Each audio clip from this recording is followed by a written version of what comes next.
Gente, boa tarde a todos e a todas. Meu nome é Marco Túlio Costa Barbosa. Tem mais ou menos uns 2 meses que eu estou diretor de programas e articulação institucional da Secretaria de Estado da Cultura. É um desafio muito grande. A minha última atuação na gestão pública de cultura foi na Secretaria Municipal de Cultura de Belo Horizonte, antes dela virar a Fundação de Cultura. Participei do processo de mudança da fundação, da Secretaria para a Fundação, e hoje estou na Secretaria de Estado.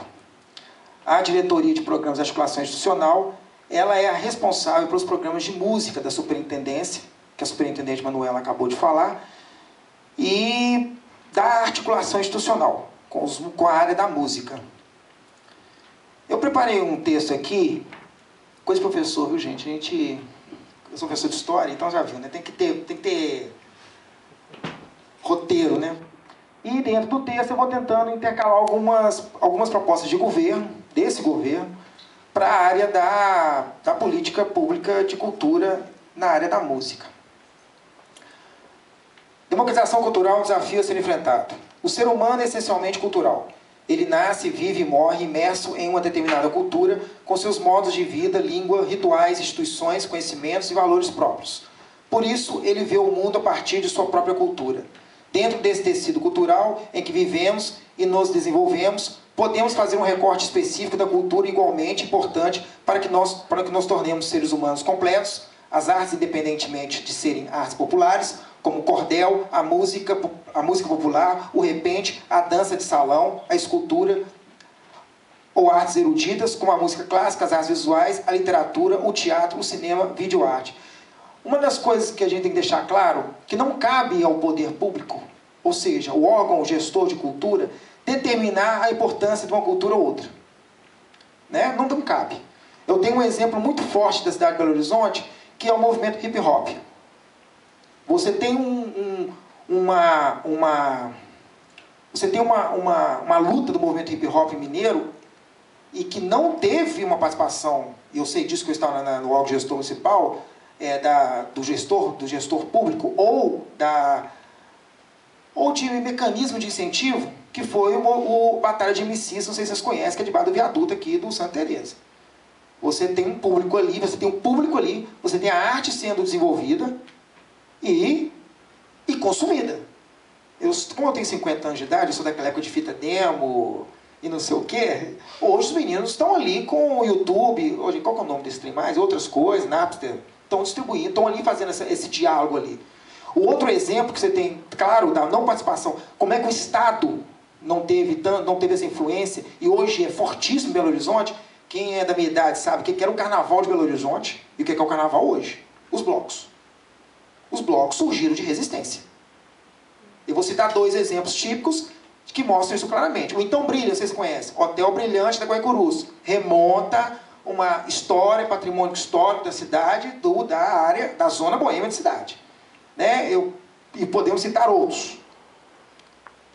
As artes, por não se dirigirem à razão, mas à sensibilidade, comportam várias interpretações, agregando significados à medida em que é desvendada por olhares diferentes. As artes organizam a experiência, vivida a partir do sentimento e da imaginação, e por isso mesmo abrem as portas das possibilidades. Não tem por função retratar o mundo como ele é, mas indicar como ele pode ser para o artista e para cada um de nós.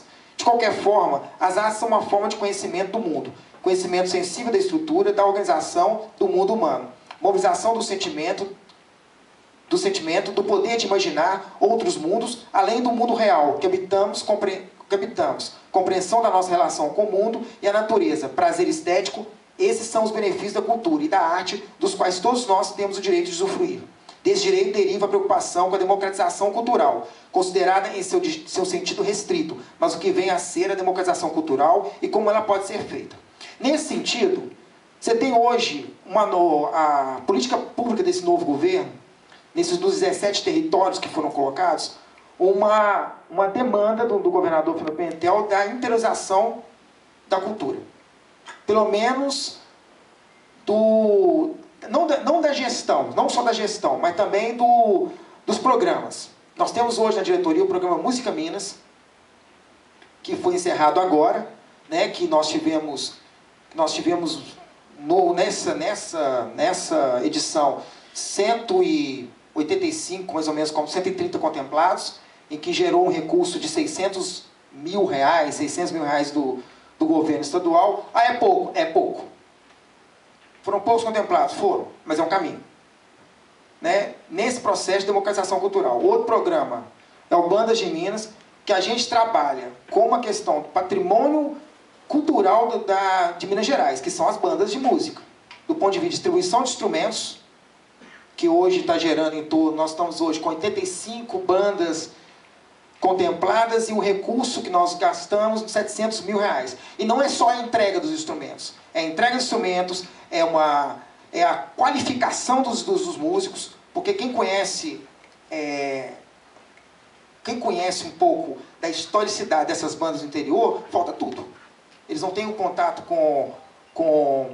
nem com a produção. Hoje a gente fala da produção do CD, mesmo que hoje o CD está meio obsoleto, né? Mas a gente fala disso, fala da questão do aperfeiçoamento e da qualificação do músico, que isso está dentro do programa de Bandas de Minas.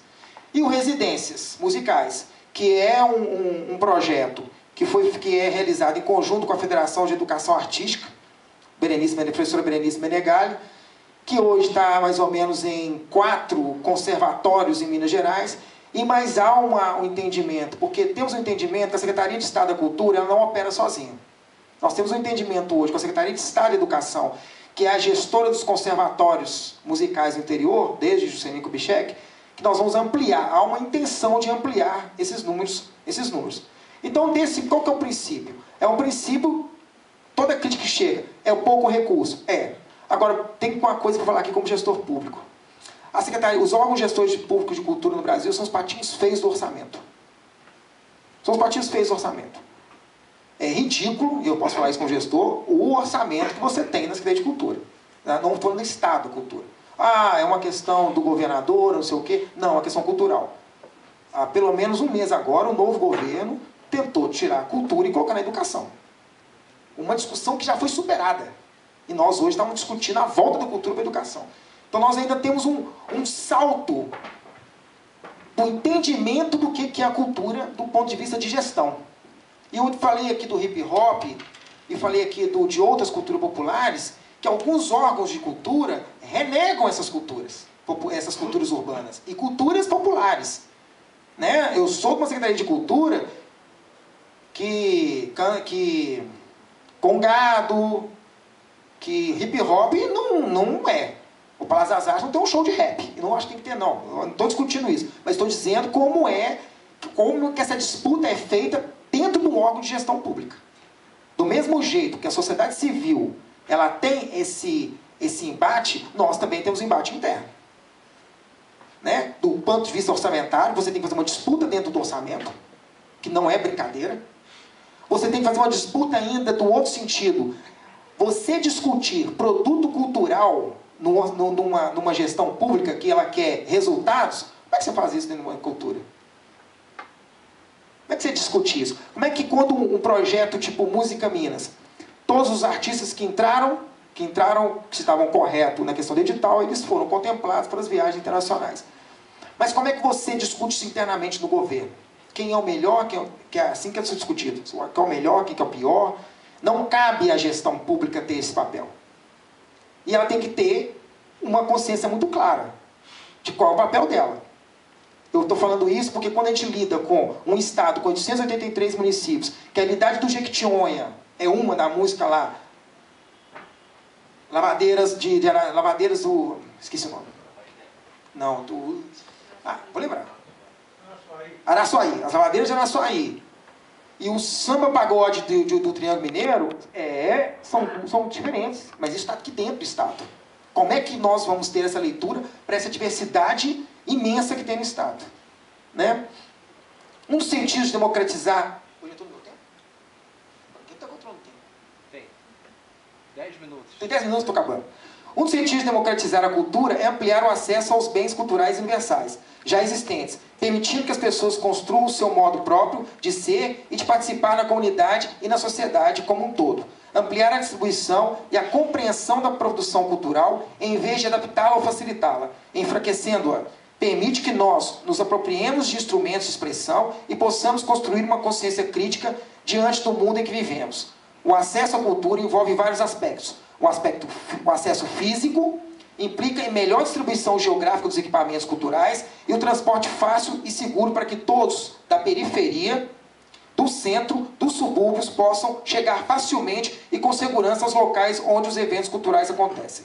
O acesso econômico diz respeito aos custos de participar da vida cultural da cidade ou de uma comunidade. Custos esses que precisam ser subvencionados tanto para que a criação quanto o consumo sejam possíveis para todos os membros da população. E o acesso intelectual, ou seja, a compreensão das linguagens da arte, da história e do contexto social em que a cultura é criada.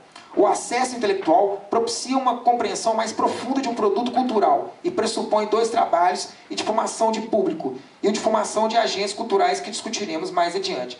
Ô, gente, eu respeitar o horário que tem 10 minutos, porque ainda tem outras coisas, eu falei mais do que li, mas é um pouco isso, é um pouco estabelecer esse diálogo da secretaria como órgão gestor. Eu pontuei alguns problemas que eu acho que dá para, que eu acho que não é novidade, né? Não é novidade de uma política de governo, é uma questão de concepção de Estado. Eu costumo dizer, não, essa fala nem é minha, né? Dizer que os órgãos gestores de Estado são o patinho feio da política pública, seja ela federal, estadual ou municipal, em qualquer dessas cidades. Nós, da secretaria, que a gente defende uma política pública de cultura, que ela seja interiorizada, que ela seja diversificada. Você vai a algumas cidades, por exemplo, lá é um departamento de cultura, ela é ligada à educação, né? Então, enfim, eu acho que quando você melhora isso, né? E eu citei aqui os 3 principais projetos da diretoria ligados à música, não são perfeitos, inclusive o Música Minas, nós vamos fazer uma audiência pública para discutir a mudança do edital para o ano que vem. Né? Conseguimos, e eu falo isso, gente, com propriedade e agradeço a Manuela, tenho que agradecer a Manuela, que nós conseguimos colocar 1.600.000 no orçamento para o ano que vem no Música Minas. Parece pouco para um governo do Estado. É pouco, mas é uma vitória, quando você tem que fazer uma disputa até orçamentária. Não sei se ajudei, mas encerrei. Obrigado.